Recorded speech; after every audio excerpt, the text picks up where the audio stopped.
Welcome, everybody, and we're here with Philip James today, and it's been such a pleasure chatting and hearing about his fascinating experiences. He's been around the world on different trade missions, and he's got many tips to impart about marketing, about how to grow your business, and he may be able to impart some information and some creative tips for you all to expand your businesses, including whether it's in real estate or something else, and you'll maybe see some magic happen. So he's Mr. Rainmaker. Welcome, Philip J. or PJ. Thanks, Eva.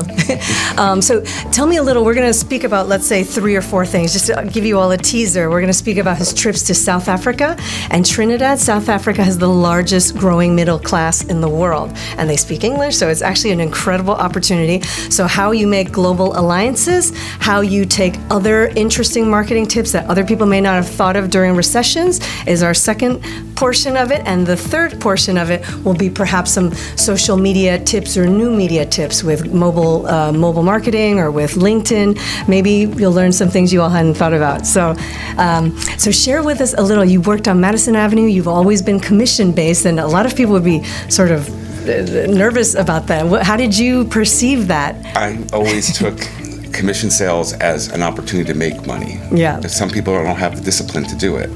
You have to be a go-getter. You have to knock down doors. Mm-hmm. And once you do that, you get the first one, it's like the next one comes quickly after. And always ask for referrals.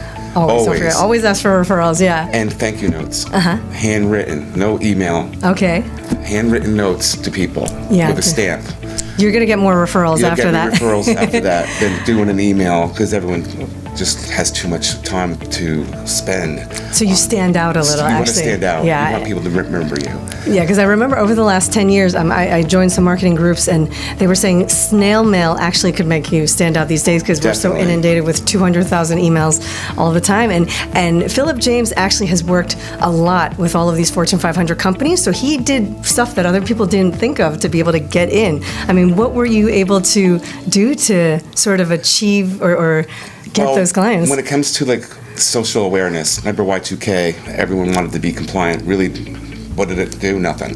But everyone wanted to say that on their branding, that yes, our company is Y2K compliant. So you want to stand out. You always want to make sure that you're following the trends of what everyone is trying to. Then the Green Initiative, when the oil prices per barrel went crazy, our fuel prices were $4. Oof. Like $4 a gallon, maybe. Yikes. Shipping your exhibits and other media material were doubled. So your prices or on your products didn't go up, but all your operating expenses did. So what I did was I came up with a green exhibiting initiative for people, and that was, instead of doing hard walls, I started using tension fabric with digital marketing on it.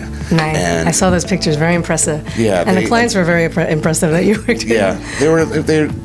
They were very happy because at the operating expense of the traditional exhibit versus the tension fabric exhibit were 50% different. Wow. Operating expenses. The initial investment was more for the tension fabric, but in the long run, if they were doing 3 or 4 shows, it paid for itself in savings than it would have cost to ship a traditional booth in a crate across the country, then have it set up, broken down, and the tension fabric would be just open up a bag that shipped UPS instead of by truck. So that helped save a lot of money for a lot of these companies, which that's why they love me.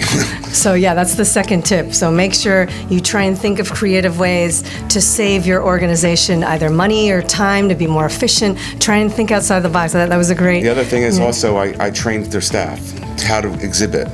If you were just sitting at the trade show booth waiting for people to come to you, that's not the way to work it. You have to initiate the crowd and try to pull gathering. Exactly. Yes. You have 2 seconds to get their attention when they walk by. And you can't tell from their badges if they're the owner, if they're a secretary or whatever. You really have to pull them in. And if you just sit there, it's not going to happen. So if your return on investment has to be you have to be aggressive on it. And you only need one sale at one of these trade shows to make it worthwhile to exhibit for the year. Right. I That's mean, how and I've you had done. those nice Yeah. Fortune 500 clients, so that's really a way to show value. And you had also mentioned that you were sent on different trade missions. Wait, I'm sorry. Let me go back to the trade shows. Yeah. Another tip that you said during the recessions was to make sure you mingle with all the people there, because then Yes. you'll basically find the decision makers there at the trade shows, Yes, right? exactly. The marketing manager, vice president, sales and marketing are the type of people that will be exhibiting at the shows. So I would walk up to the booth, whatever industry it was. Let's say it's pharmaceutical or even technology. I would walk to the show and I would see the people there. You would see their business cards usually on the reception counter at the booth. And I would pull the card, and if they were too busy, I wouldn't want to interrupt them. But I would say, could I talk to you next week? Or I'd make an appointment just to take 5 minutes of your time. Just ask for 5 minutes of their time. People usually say yes. They'll say yes. They'll say yes. And then be persistent. A client called me, told me on one of my letters she sent me was that I was pleasantly persistent. Which meant I I've heard called that her, about myself, which too. I called like once a month in my follow-ups. I'd call her all the time. Right. And the other thing is like that is to stay in contact with them.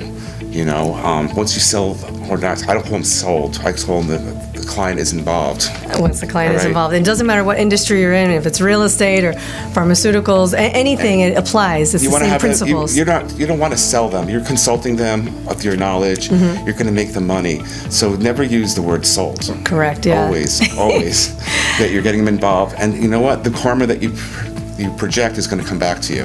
It always does, especially with referrals. Never. And the other thing is, if you sell somebody or you got someone involved with a small exhibit, maybe for a tabletop, and you ask for a referral, that's how I got American Express. Oh, wow. From a little Tiny tabletop. $600 display. Booth, yeah. Her husband worked for American Express, and I wound up getting this huge deal from them. So Wow. you got to treat everybody. If they buy a shoelace to $1 million project, you got to treat them all the same. You never know what's You going to don't come know down. who- yeah, who you're who's- going to deal with, or if they Or leave. who they're going to refer you to That's after. where we so- were talking about LinkedIn. A lot of my clients are on there. Mm-hmm. So when they leave, they update their status. It's the most up-to-date database Okay. that you could have than you having to do it yourself, like and put everything into great- Act or Goldmine. That is a great thought. You're right. You're absolutely They're right. updating it. You're not Yeah. typing anything in. So utilize it and utilize it to your benefit. One connection to another connection. Mm-hmm. You never know what's going to happen. And how much time do you spend on LinkedIn? Because I remember that one of the tips I really liked a lot was during the recession, you said a lot of the people had changed positions. But then when you're able to meet the new marketing manager, the new Exactly. whoever, and you can Exactly. reference the older person, Always. it's really, really It's helpful. even though they You've might not clout. even like you or anything. Yeah. You just say, I was dealing with worked this here." person. I heard that you're the new person. Right. And I'm here to help you. Don't forget And to mention that. Usually it's like, what happened was the vice president of sales and marketing, or vice president of sales became one job. Right. So, They merged it during and the recession, They're overwhelmed and they need help, Mm-hmm. and they'll be glad for you to help them. so, But- so that was the third or fourth tip. So or the fifth tip, let's say. So let's refresh it again. LinkedIn, going backwards, that's almost like your global database. You don't need to update it. People update it themselves. So you can keep in contact, refer people, vice versa. The fourth tip was be nice to everyone. Whatever they buy, shoelace, if it's a piece of gum, they could refer you someone much larger or become a much larger client. Exactly. So, and then the other tip was try and save people money or time, learn to somehow creatively be efficient and add value. So really be persistent about that. And the second tip was stand out by maybe, if everyone's going green, if everyone is trying to go Y2K compliant, just make sure you're on top of You're on those top trends. of social trends. Green was like without leaving a carbon footprint. Right. That was the terminology we used. And we use different technologies with that on their website, on their media, on their print ads, and commercials. It would always be part of their brand. Yeah, part of the whole, package. marketing strategy Yes. and whatnot. So make sure you keep that in mind. And then the way I got to the trade mission now, Okay. it was I would do presentations at trade shows. Okay. I would offer, whenever you can get a speaking opportunity, take it. Because there'll be people there that will help you in that industry that you're trying to get into. let's make that the first tip. If you ever have an opportunity or can get an opportunity to speak, to about your present yourself. knowledge of whatever industry or whatever it is, you're going to do so well. And the wonderful. more speaking opportunities will lead to other doors opening, which happened to me. Someone from Tallahassee was there and wanted me to speak at trade shows down in South Africa and Trinidad. And the reason being that, like we said before, it was the biggest growing middle class in the world. And what they year spoke was that? What year did you go in? 2012 through Okay. 2014. Wow, very lucky. I haven't been to South Africa yet. South I've been trying Africa to make is it an there. amazing, amazing country. They The have infrastructure you said was very it's the newest infrastructure in the world. Fabulous. Actually, they didn't have one, so now Right. they do. They have state of the art. wow. They are very green. It's they have solar panels everywhere. Every parking lot, like by a Publix, let's say, is covered with, and it has solar panels on top. Wow. So Oh. that's another tip. Try and see what you all, try and see what other markets you all can develop. If you know someone from South Africa or Latin America or Exactly. wherever it is, the Caribbean, Asia, try and see if you can tap into some other market via chamber groups or other business networking groups, or try and see if you can get an opportunity to. Here in the United be there. States, they're sponsored. In other countries, they are paying for the companies to be there. We don't have that. We have like sponsorship, which is part of the trade missions I was on. In the other countries, the government actually will buy their booth space for shows. So it's really good to have an alliance partnership with these countries, especially today. If you want to have a global company, you should get an alliance partnership somewhere, which we did in South Africa. They spoke English. I got through the State Department Wow. of the United States and Chamber of Commerce. They sponsored our meetings with the ambassador and with the prime minister down there. And That I is learned great a lot. stuff. First, you learn about their culture as much as possible. But for a country that's maybe 24 years old, 24% of the elected officials are women. Wow, that's In the United incredible. States, it's 4%. That's crazy. Crazy. That's really incredible. They have like the newest infrastructure, and they're the gateway to the rest of the continent of Africa. So, And we know that Africa is so rich in minerals and petroleum and all sorts of things. I know the Diamonds. Chinese are going in there, of course. and the precious- tourism for safaris and wildlife. Correct. So, it's becoming a very big destination. It's to go to Cape Town, Johannesburg.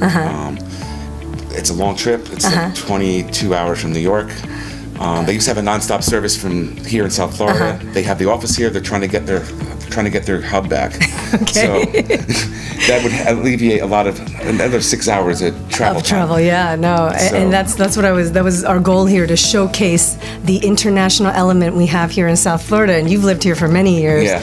So, and on a closing note now, I wanted to mention your experiences on Madison Avenue. I really love the Arm & Hammer stories Yes. and stuff like that. Give us one or two little examples of some of these campaigns that you've worked on. Out of the box marketing, I call it. Okay. You know, is like you're going to lunch, like Arm & Hammer Bake and Sell, which is Church and Dwight. They're out of Princeton, New Jersey.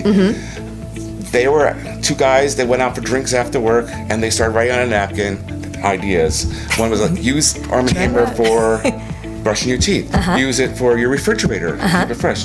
They made up all these things. Right. They quadrupled sales with baking soda that year Is that incredible? because That's of all incredible. those suggestions they had on the box. Now, if you notice, they have detergent, they have toothpaste. Oh, yeah. They even have chemicals to not chemicals, but clean for cleaning agents for like they clean the Statue of Liberty. Cleaning and- the Statue of Liberty, that's a pretty big initiative, a big thought. and inside the Lincoln tunnels for the exhaust, they cleaned it with their baking soda, That's incredible, right? which I mean, to think of doesn't that. hurt the environment or anything. Yeah, so. that's wonderful. So, thank you so much for sharing those Thank things. you. Stay green, everyone, and we'll have to have you on another time for all these other Sure. interesting tips. So, Sure, thank sure. you. I appreciate it. Thanks.